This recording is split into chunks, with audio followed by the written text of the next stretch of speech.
Fala galera, saudações vascaínas, começando mais um vídeo aqui no canal, eu sou o Juninho, você tá no canal Machão da Gama, vamos para mais um giro de notícias, essa é a primeira edição dessa sexta-feira para a gente atualizar aqui as informações sobre o nosso Vasco da Gama, tudo o que você precisa saber sobre o nosso Vasco você encontra aqui, então você que está chegando aqui no canal pela primeira vez, seja muito bem-vindo. Todos os dias a gente fala sobre o Vasco aqui de forma rápida e direta e de forma gratuita. Então, se você não é inscrito ainda, se inscreva, a sua inscrição é muito importante.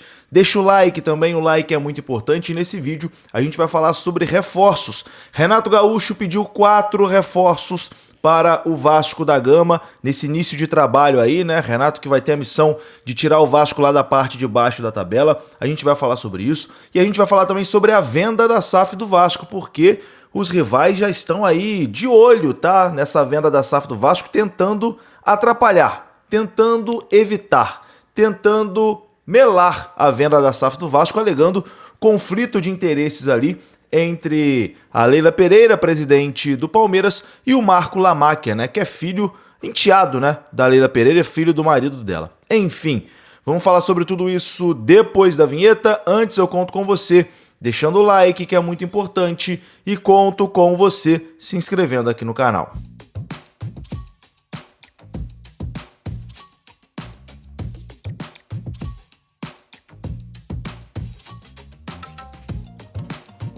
Bora lá então, meus amigos, começando aqui mais um vídeo, vamos naquele pique direto para os assuntos, sem enrolação, vamos falar de Vasco da Gama e vamos começar falando de reforços, vamos começar falando de Renato Gaúcho. Começou a era Renato Gaúcho no Vasco da Gama, né? O treinador que foi anunciado essa semana já está aplicando seus treinamentos e estará à beira do campo no jogo contra o Palmeiras. Será a estreia dele, né, contra o Palmeiras em São Januário, na próxima quinta-feira. Uma semaninha aí para o Renato Gaúcho estrear no comando técnico do Vasco da Gama. E segundo a apuração dos amigos do NT Vascaínos, Renato Gaúcho pediu reforços para a direção do Vasco da Gama. O Renato Gaúcho pediu a contratação de 2 volantes, um zagueiro e um atacante pelo lado esquerdo do campo. Mesmo com a janela internacional fechada desde a última terça-feira, dia 3, os clubes brasileiros ainda podem contratar jogadores do mercado interno que disputaram os campeonatos estaduais ou então jogadores que já estavam sem contratos antes do fechamento da janela. Tendo isso em mente, a comissão técnica do Vasco enxerga que as posições citadas, né, 2 volantes, zagueiro e um atacante, são as que o Vasco mais necessita neste momento.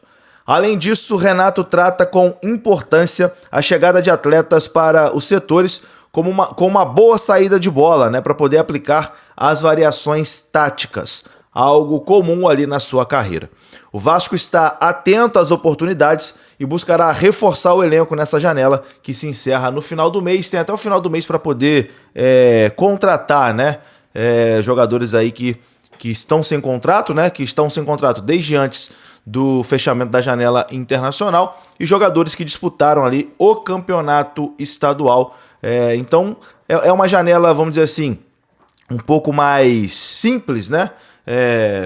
Que requer talvez menos investimentos, que vai ser jogadores ali que se destacaram nos estaduais por equipes pequenas, jogadores que estão sem clube por algum motivo. Então, assim, se vier realmente essas contratações pedidas pelo Renato, o Vasco não deve fazer grandes investimentos, né? Os investimentos maiores devem ficar para a janela ali do meio do ano, onde tem as oportunidades de jogadores que estão na Europa e vão voltar aqui para o futebol sul-americano. Geralmente é a janela mais aquecida, né? Mas Renato pediu reforços, né? E acho que isso era evidente, né? Que pediria reforços com o elenco atual. Acho que não é suficiente para o Vasco ter um ano mais tranquilo. Acho que o elenco atual é suficiente para sair de onde está. Última colocação, zona de rebaixamento. Acho que não é elenco para isso, mas, enfim, para dar um up maior, né? Precisa sim contratar.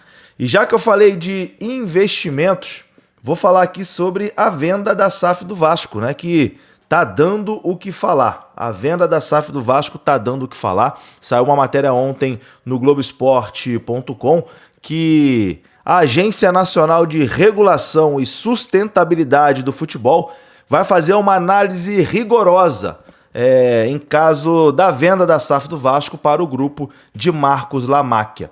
O empresário é filho de José Carlos Lamáquia e enteado de Leila Pereira, atual presidente do Palmeiras, que tem mandato até dezembro de 2027. Quem promete rigor para investigar a possível venda é Caio Rezende, presidente da Agência Nacional de Regulação e Sustentabilidade do Futebol. É uma agência independente que tem a missão de monitorar e aplicar as regras do chamado Sistema de Sustentabilidade Financeira, o nome dado ao Fair Play financeiro lançado em 2026 pela CBF.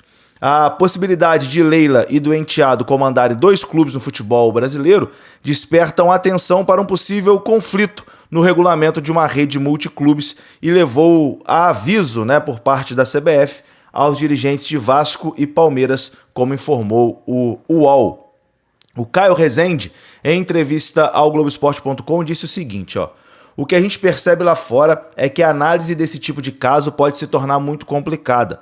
É uma análise que a estrutura societária de cada clube, de que pessoas ou grupos têm, de fato, poder decisório dentro de cada clube, disse o Caio Rezende ao Globoesporte.com. O Vasco já estuda algumas alternativas em caso de veto, apesar de eu achar que não tem motivo legal para vetar, porque a regra diz que não pode ser marido, parente ou filho, alguma coisa assim. Mas o Lamáquia não é filho da Leila, Ele é enteado da Leila, ele não é marido da Leila, ele é enteado da Leila. Então, assim, acho que é uma coisa que dá para passar, apesar da proximidade, que os dois evidentemente têm.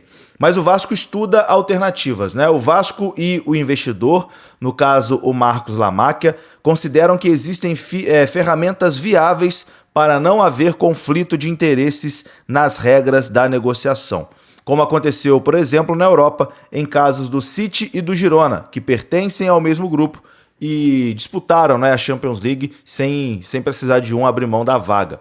Uma das alternativas seria a suspensão temporária do direito a veto e voto do comprador da SAF, enquanto Leila Pereira for presidente do Palmeiras, ou até mesmo um início com participação inferior a 10% da participação societária, um processo conhecido que trata ali de um mecanismo jurídico para transferir ativos para um administrador independente. Então, mesmo com essa situação, mesmo com investigação em cima da possível venda, mesmo com as pessoas querendo atrapalhar, o Vasco e o investidor já estudam alternativas para que, caso a venda seja concretizada, ela não seja barrada por nenhum órgão. É isso, meus amigos. Eu vou ficando por aqui. Se você gostou do vídeo, deixa o like, que é importante. Se inscreva aqui no canal e olha só, parece realmente que esse negócio da venda tá andando. Um grande abraço, saudações, até a próxima. Fui!